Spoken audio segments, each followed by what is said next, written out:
धमाके के ऊपर धमाका। पावर स्टार पवन सिंह का फिर से एक बोलबम गाने का पोस्टर रिलीज किया गया, जिस गाने का नाम है काशी के वासी। ये गाना पावर स्टार पवन सिंह का ऐसी फिल्म से आने वाला है। तो क्या है खबर, इस वीडियो में हम जानने वाले हैं। तो वैसा अगर आप पावर स्टार पवन सिंह के सच्चे फैन हैं तो चैनल को सब्सक्राइब करके छोटा सा कमेंट जरूर करना। देखिए, पावर स्टार पवन सिंह का ऐसी फिल्म से जब भी कोई पोस्टर रिलीज करता है तो फैंस लोग डाउट रहते हैं कि ऐसी फिल्म पुराना गाना तो रिलीज नहीं करने जा रहा है। तो बेशक मैं आपको बता देना चाहता हूं कि इस गाने में विजय चौहान और साथ में प्रियांशु सिंह की जोड़ी हिट होने वाली है। और ये गाना पावर स्टार पवन सिंह का कब तक रिलीज किया जाएगा अभी तक डेट नहीं दिया गया है।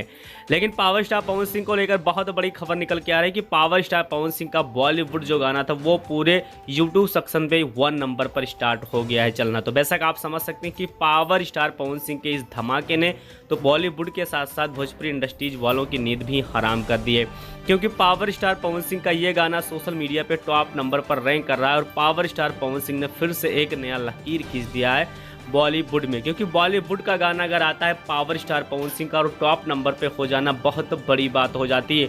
और पावर स्टार पवन सिंह का ये गाना बिग बॉस में भी बजा और लोग ने इस गाने को काफ़ी ज़्यादा तारीफ किया। और पवन सिंह के वजह से ये फिल्म 100% स्त्री टू हिट हो सकती है। तो वैसा कि इस पर आपका क्या राय चल रहा है, कमेंट जरूर।